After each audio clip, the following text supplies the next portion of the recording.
This is the book जहाँ पे लोगों को कुछ समझ नहीं आता। कुछ लोग कहते हैं भाई क्या बना दिया है भाई, चलो तो पक्का नंबर तुम्हारे आने वाले, क्योंकि वो 3-4 नंबर को तो आता ही आता है। ये तो मैं कुछ बता रही हूँ तुमको जो आता ही आता है करके, तो ये तो तुम करके चले जाना, तो ये ईजी है भाई। ये देखो, हो सकता है ये थोड़ी बहुत वीडियो बड़ी हो जाए, लेकिन ये वीडियो बहुत क्रूशियल है आप लोगों के लिए, तो प्रॉपर देखना इस वीडियो को, ठीक है। Hello everyone, welcome back to my YouTube channel. कैसे हो आप सभी लोग? मेरा नाम है तान्या रियाज और मैं हूं आप लोगों के साथ। तो स्वागत है आपका इस बेरोजगार की नगरी में। क्लैपिंग, यस, हमेशा अपनी शुरुआत क्लैपिंग के साथ करनी चाहिए, क्योंकि आप अपने आप को ही मोटिवेट करना चाहिए। चलो ठीक है, मैं बार बार हमेशा यही बोलती हूँ। तो आज हम स्टार्ट करते हैं अकाउंट्स के बारे में। देखो भाई, बहुत क्रूशियल सब्जेक्ट है, बहुत क्रूशियल सब्जेक्ट के साथ साथ बहुत हार्ड सब्जेक्ट भी है। तो मैं आज आपको बताने वाली हूँ how can you score 75 plus या इवन 90 प्लस। अगर मैं आपको जिस अप्रोच से बताने वाली हूँ ना, अगर आप उस अप्रोच से पढ़ोगे भाई, ट्रस्ट मी, पक्का हो जाएगा। 90 प्लस तुम ला सकते हो, 75 प्लस ला सकते हो। देखो अब मैं बताऊंगी तुमको, मैं ऐसे अंधाधुंध तुमको वादा नहीं करूँगी। 90 प्लस भाई देखो उन्हीं के आएंगे जिन लोगों ने वो सही अप्रोच करी होगी और जिन्होंने पहले से भी पढ़ा होगा। अब जो स्टार्ट अभी ही पढ़ेगा तो उसके लिए थोड़ा सा लाना मुश्किल है 90 प्लस, बट हाँ, नामुमकिन तो बिल्कुल भी नहीं है। अगर तुमने सही अप्रोच से पढ़ा है, अगर तुमको लगता है कि, और तुम बहुत ग्रैबिंग पावर तुम्हारी अच्छी है, तुम कर लेते हो, तो तुम्हारे लिए भी आसान हो जाएगा लाना। तो इतना बड़ी मुश्किल की बात नहीं है। तो 22 फरवरी को आप लोगों का पेपर है अकाउंट्स का। तो देखो, खेल तो तुम्हारा बेटा ख़त्म है, मजाक कर रही हूँ। तो मतलब बात यह है कि तुम्हारे पास मोटा मोटी 12 दिन है अभी। मतलब तुम मेरे हिसाब से 14 तारीख तक पढ़ोगे अकाउंट्स को भी, क्योंकि फिर उसके बाद जैसे है कि तुम फिजिकल एजुकेशन को तुम 3 दिन दोगे, 15, 16, 17, क्योंकि 18 फरवरी को तुम्हारा फिजिकल एजुकेशन का पेपर है। तो तुम 3 दिन तो उसको दोगे। बाकी तुम, मैं कहूँगी 14 तारीख तक अकाउंट्स पढ़ो और फिजिकल एजुकेशन भी पढ़ो। भाई मैं कहूँगी, तुम सोच रहे होंगे ना कि मैं लास्ट दिन पर पढ़ूंगा या पढ़ूंगी फिजिकल एजुकेशन, या फिर मैं कुछ 2-3 दिन में पढ़ूंगी। तो भाई देखो, वो ना 2 अप्रोच के ऊपर बात होती है। देखो कुछ बच्चे जैसे होते हैं ना जो पढ़ लेते हैं, जो 3 दिन में सब कुछ पढ़ लेते हैं, जिनके दिमाग में मैस्ड अप नहीं होता। बट मैं उनकी बात कर रही हूँ जिन्होंने फिजिकल एजुकेशन बिल्कुल भी नहीं पढ़ी है, क्योंकि मैंने भी नहीं पढ़ी थी। मैंने भी कुछ 15-10 दिन में पढ़ी थी, पर मैंने रोज़ पढ़ी थी, क्योंकि मेरे पास इतना टाइम नहीं था। मैं सही बताऊँ तो मैंने स्टार्टिंग में तो कुछ भी नहीं पढ़ा था, मजाक सट के। तो मतलब मजाक सट के, actually I am really sorry for my language, actually I talk like that, but it's okay. तो मैं ये कह रही हूँ कि मैं सजेस्ट करूँगी जिन बच्चों को, थोड़ा सा एवरेज बच्चे हैं, ठीक है, जिन बच्चों ने स्टार्टिंग अभी, मतलब तुम अभी पढ़ना ही स्टार्ट करोगे, तो मैं कहूँगी तुम दोनों पढ़ो इकट्ठे। मैं नहीं कहूँगी तुम लगातार पढ़ लेना, तुम 3 दिन में तुम कर लोगे फिजिकल एजुकेशन में टॉप। नहीं भाई, मेरे खुद 85 नंबर आए थे 100 में से, और मैं बताऊंगी किस तरीके से आए थे फिजिकल एजुकेशन के, तो मैं बाद में वीडियो निकाल लूँगी। बट अभी मैं अकाउंट्स के बारे में बात करती हूँ। तो मैं कहूँगी तो तुम 14 तारीख तक अभी अकाउंट्स पढ़ सकते हो। तो भाई देखो, अब मैं बताने वाली हूँ तुमको स्ट्रैटेजी। मोटा मोटी 12 दिन है, फिर बाद में 5.5 डेज तुम्हारे पास बचे होंगे फिजिकल एजुकेशन के बाद। तो उसकी स्ट्रैटेजी तो वो बाद में आएगी, लेकिन अभी मैं तुम्हें बताती हूँ जो ओवरऑल स्ट्रैटेजी तुम्हें करनी क्या है 14 तारीख तक, तुम कैसे पढ़ोगे और कैसे नहीं पढ़ोगे। तो इस वीडियो को मैं डिवाइड करूँगी 3 पार्ट में, पार्ट ए, पार्ट बी और पार्ट सी। इसका मतलब ये है कि पार्ट बुक 1 की, बुक 2 की या फिर बुक 3 के बारे में बात करूँगी। तो मैं स्टार्ट करते पहले बुक 1 से। तो देखो बुक 1 जो है मोस्टली लोगों ने कर ली होती है, क्योंकि देखो ये जो होता है स्टार्टिंग का ही होता है और मिड टर्म में ही जो है इसको खत्म कर देते हैं कुछ लोग। तो मतलब बुक 1 तो तुम्हें देखो आती होगी, चाहे तुमने एक ना एक बार तो करी होगी भाई। कितना बच्चा, जो भी बच्चा हो, उसने, आई एम सॉरी कुछ ज़्यादा मुँह पे आ गया था, तो बच्चा वो कितना भी कैसा क्यों ना हो, उसने बुक 1 तो प्रॉपर की होगी। I don't know why whenever I record a video, कुछ ना कुछ तो गली में आएगा ही आएगा। मतलब कुछ ना कुछ तो बंदा कोई बेचेगा ही बेचेगा, वो भी स्पीकर पे लगा के। I am really sorry to say, but please चलो ठीक है, नाउ स्टार्ट। तो भाई देखो, बुक 1 तो तुमको आती होगी भाई। प्लीज़ यार ऐसा मत कहना कि मेरे को बुक 1 नहीं आती भाई, फिर शेम ऑन यू गाइस। अगर मजाक कर रही हूँ, अगर नहीं भी आती तो तुम्हें तो अप्रोच बताती हूँ। देखो बात कर रही थी पार्ट 1 के बारे में। पार्ट 1 में जो है तुमको अकाउंटिंग फॉर पार्टनरशिप फर्म आता है, बहुत ही सही है और तुम कर लोगे। तो मैं बताती हूँ पहले चैप्टर 1 के बारे में। चैप्टर 1 जो है पार्टनरशिप फंडामेंटल्स के बारे में। भाई मैं बताती हूँ उसमें क्या आता है जेन्युइनली। देखो तुमको पता होना चाहिए ड्राइंग्स के बारे में, इंटरेस्ट ऑन कैपिटल्स के बारे में क्या होता है, और लोन वाला ध्यान रखना। जब पार्टनर जो है फर्म को लोन देता है तो 6% का इंटरेस्ट तुमको मिलता है अगर पार्टनरशिप साइलेंट हो। तो मेजर फोकस आपको रहेगी पास्ट एडजस्टमेंट्स पे और रहेगी गारंटी वाले पे। गारंटी देखो तुमको फर्म भी दे सकता है और पार्टनर भी दे सकता है, या फिर बोल सकता है कि इसका जो शेयर है ना इससे कम नहीं होना चाहिए। फिर deficiency bear by other partners जैसे भी हो। तो ये 2 टॉपिक्स का तुम करके जाना। इसमें भी थोड़े वेरिएशन भी आ सकते हैं, तो इतना तुम ये करके जाना, पास्ट एडजस्टमेंट्स एंड गारंटी वाला। पास्ट एडजस्टमेंट में जो होती है 2 अप्रोच होती है। 2 अप्रोच में कैसे बोले तो, एक होती है जब तुम profit and loss adjustment account बनाते हो, मैंने उसको किया था, मैं उसको ही प्रेफर करती हूँ। और दूसरा होता है कि तुम एक फॉर्मेट बेसिस करते हो, भाई जिस हिसाब से तुमने पढ़ा होगा पहले से ही, तो उसी बेस में करना, उसको चेंज मत करना। बाकी मैं तो प्रेफर यही करती थी profit and loss adjustment account वाला, क्योंकि फिर वो बोलता है तुम पास करो adjustment entry. And I think भाई मोस्टली क्वेश्चन यही पूछा जाता है, सैम्पल पेपर में भी मैंने अभी वही देखा है, वही क्वेश्चन है, तो उसका तो तुम प्रॉपर करके जाना। एंड आई थिंक उसमें 3 से 4 नंबर तुमको फ्री के मिलने वाले, तो तुम टेंशन मत लेना, तो उसका तुम सही अप्रोच रखना। तो पहले पार्ट 1 ये हो गया। मैं देखो तुमको ना कुछ PDF भी प्रोवाइड करवा दूंगी, तो इसमें मैंने बहुत सिंपल से लिखा हुआ है, तो मैं तुम्हें PDF प्रोवाइड करवा दूंगी। बाकी तुम मेरे को टेलीग्राम पे मैसेज कर सकते हो, चैनल का लिंक जो है डिस्क्रिप्शन में है, और तुम मुझको उसमें से जो है तुम मेरे को मैसेज भी कर सकते हो, दीदी इसमें कैसे करना है करके, तो मैं बता दूंगी, टेंशन मत लेना उस चीज़ का, ठीक है। अब आता है, अब चैटबॉट प्रो की बात में आता है तो गुडविल। अब गुडविल में मैं क्या कहूँगी, गुडविल में जो है मेरे पास एक अच्छे टीचर्स की वो एक मेरे पास गुडविल में ना एक वीडियो रखी हुई है, भाई देख लेना, तुम्हें बिल्कुल डाउट नहीं आएगा उस वीडियो को देखने के बाद गुडविल चैप्टर में, क्योंकि वो उसमें ना हर एक अप्रोच से बता रखा है कि गुडविल में ऐसा होता है वैसा होता है। तुम वो पूरी वीडियो देख लेना, वो बहुत सफिशिएंट है और सही है, मतलब हो जाएगा। तो उसकी गुडविल की तुम टेंशन मत लेना, और सारे मेथड्स कर लेना, super profit method, weighted method, average profit method, तो वो हो जाएगा। मैं तुमको एक लिंक दे दूंगी, और वो लिंक जो है ना जहाँ से मैंने इंस्टीट्यूट से पढ़ा था, मेरे 96 नंबर आए थे, और उसी से ही जो है मैं आपको बता रही हूँ कि उसमें कुछ चैप्टर्स हैं जो तुमको बहुत हार्ड लगते होंगे ना, तो वो चैप्टर उसमें हैं, वो चैप्टर सर ने पढ़ाए हुए हैं, तो तुम उस चैप्टर्स को देख सकते हो और तुमको बहुत ईजिली तरीके से समझ में आ जाएगा। और वो ठीक है। अब बात करते हैं PSR बहुत कम आता है, मतलब प्रॉफिट शेयरिंग रेशियो वाला कम आता है, बट मैं कहूँगी तुम्हें पता होना चाहिए गेनिंग रेशियो, सैक्रिफाइसिंग रेशियो के बारे में। एंड उसमें ना कभी कभार ऐसा भी आ जाता है एक क्वेश्चन, आई थिंक वो कभी वैसे पेपर में तो नहीं आया, वो मेरे टेस्ट वगैरह में आता था, इसलिए मुझे याद है, तो वो भी इजी है। तो तुम जैसे कभी कभार होता था वो लाइबिलिटी और एसेट्स का नेट इफेक्ट लाके, और फिर वो प्रॉफिट में वो गेनिंग एंड सैक्रिफाइसिंग रेशियो जो आती थी पार्टनर्स की, वो उसमें उसको बांट देता था। And I don't know PSR का इतना आता है या नहीं आता, क्योंकि इंपॉर्टेंस में तो उसमें मेरे को नहीं लगता कि इसमें लिखा होगा। और गुडविल के तुम सारे मेथड्स करो, प्रैक्टिस, न्यूमेरिकल सॉल्व करो। अब आता है एडमिशन ऑफ पार्टनर। हलवा है, अगर तुमने पढ़ रखा है तो ऑफकोर्स पढ़ा होना चाहिए पहले से, अगर नहीं है तो कोई बात नहीं, मैं बताती हूँ अप्रोच क्या है, सारी एडजस्टमेंट कर लेना। रिवैल्यूएशन अकाउंट तुम्हें बनाना रहना चाहिए, तुम्हें पता होना चाहिए कि रिवैल्यूएशन में गेन कब होगा, उसमें लॉस कब होगा। कोई भी अगर एसेट रियलाइज होता है, एसेट रियलाइज कह रही हूँ, अगर कोई भी एसेट्स की वैल्यू बढ़ती है तो क्रेडिट होता है, एसेट्स की वैल्यू घटती है तो डेबिट होता है, लाइबिलिटी बढ़ती है तो डेबिट होता है, लाइबिलिटी घटती है तो क्रेडिट होता है। तो ये तुम्हें पता होना चाहिए, बेसिक्स चीज़ें हैं। तो एडमिशन में तो मैं ये बोलूँगी सारे एडजस्टमेंट कर लेना। ऐसा बोलते ना कि कंट्रीब्यूशन इसका ये है और गुडविल उस हिसाब से एडजस्ट होगी, तो उसमें जितनी भी एडजस्टमेंट है करना।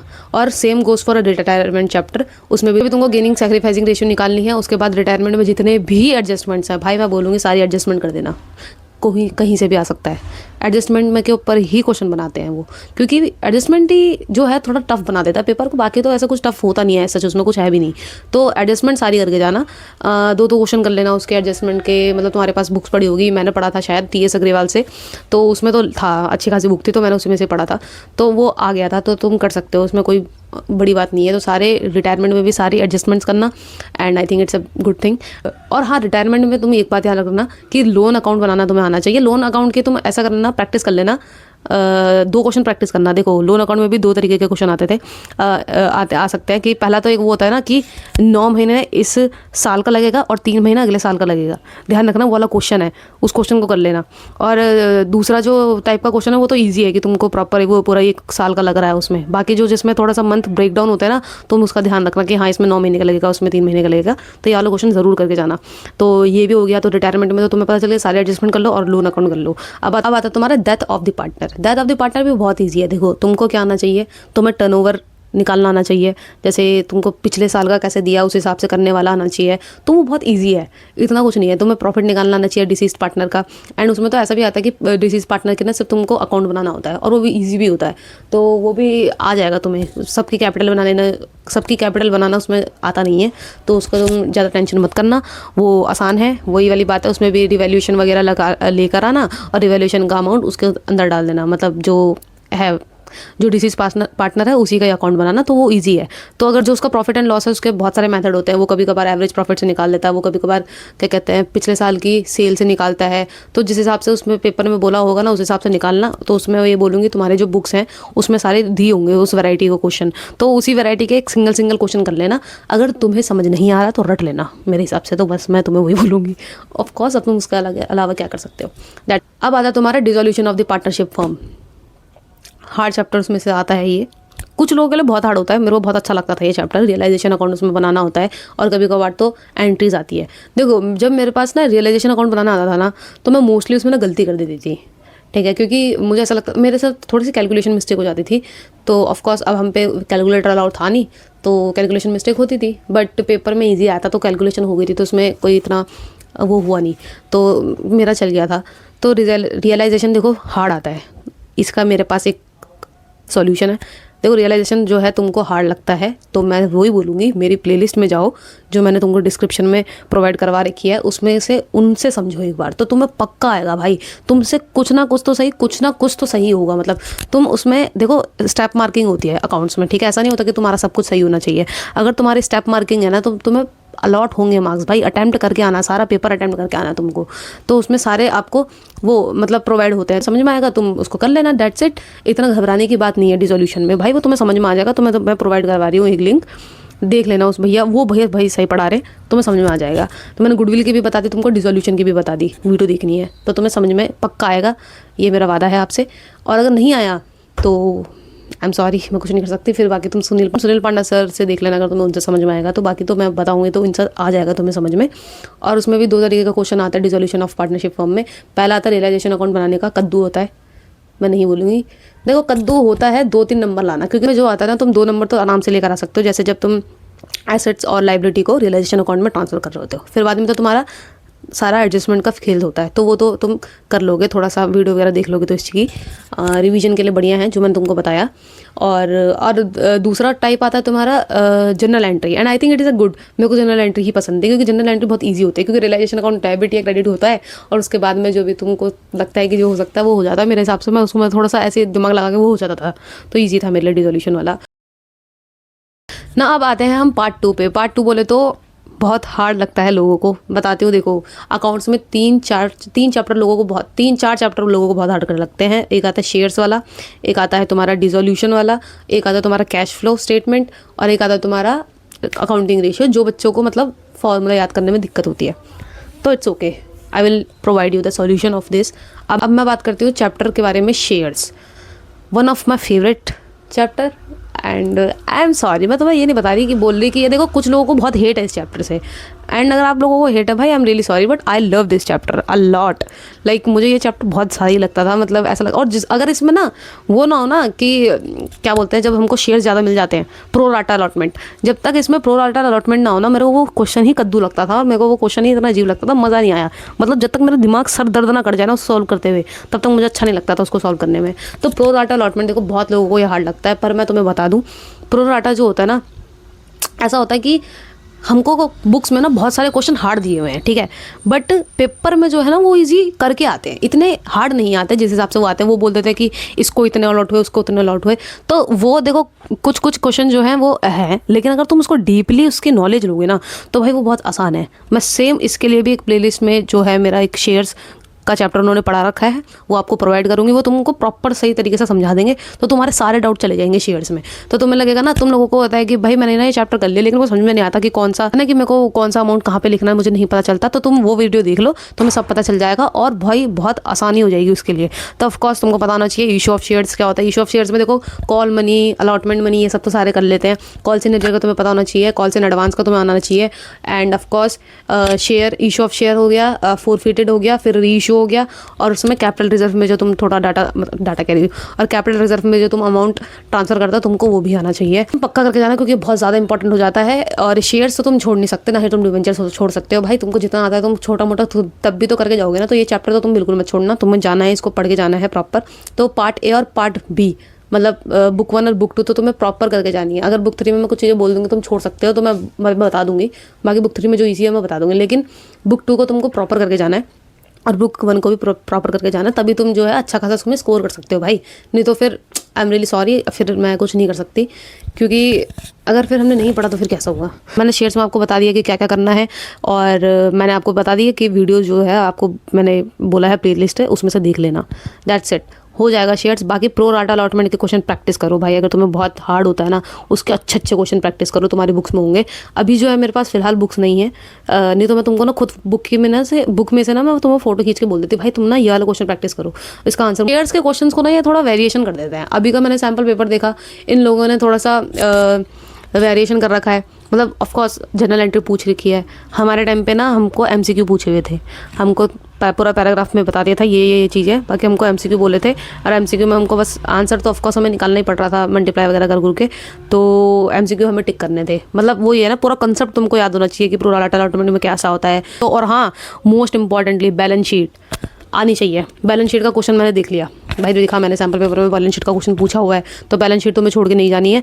बैलेंस शीट बहुत कद्दू है, तुम कर लोगे। बैलेंस शीट को बस एक बार देख लेना, अच्छा इसको ऐसा करना है, उसको वैसा करना है, हर एक तरीके से देख लेना। अगर वो अलॉटमेंट हो रहा है तो क्या होगा, बहुत हार्ड तो नहीं देगा वो बैलेंस शीट बनाने के लिए, थोड़ा सा आसान सही देगा। तो भाई बैलेंस शीट करके जाना, हर एक तरीके से, हर तरीके के क्वेश्चन की बैलेंस शीट करके जाना, जो तुम्हारे बुक्स में प्रोवाइड हुआ है तो वो भी कर लेना। अब आता है डिबेंचर्स के बारे में। देखो डिबेंचर्स जो है चैप्टर है, अगर तुमको शेयर्स आते तो डिबेंचर्स कद्दू है, कुछ नहीं है, सेम वही है, बस debenture allotment, debenture share application, interest में रिडेम्पशन वाला कर लेना, एंड उसको लॉस को या डिस्काउंट को रिटर्न ऑफ कैसे करते हैं वो देख लेना।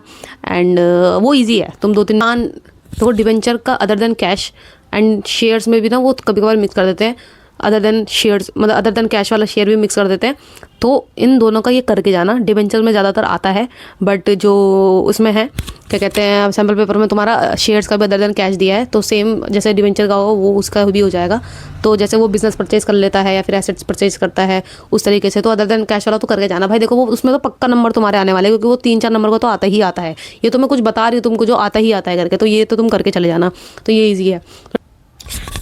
तो अब आते हैं हम बुक 3 के बारे में, बोले तो पार्ट सी के बारे में। And this is the book जहाँ पे लोगों को कुछ समझ नहीं आता। कुछ लोग कहते हैं भाई क्या बना दिया है भाई, चल शेयर्स तक और डिबेंचर्स तक तो चलो मैं रोते रोते पढ़ भी रही थी, but what is this the book 3?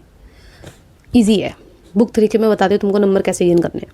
देखो चाहे तुमको लास्ट का कैश फ्लो करना है या नहीं करना है, तुमको बैलेंस शीट याद रहनी चाहिए, तुम्हें प्रॉफिट एंड लॉस का स्टेटमेंट जो है याद रहना चाहिए। बैलेंस शीट में सब, अगर तुम्हें वो याद होगी ना तो तुम्हारी आधी प्रॉब्लम तो वहीं सॉल्व हो जाती है बुक 3 में।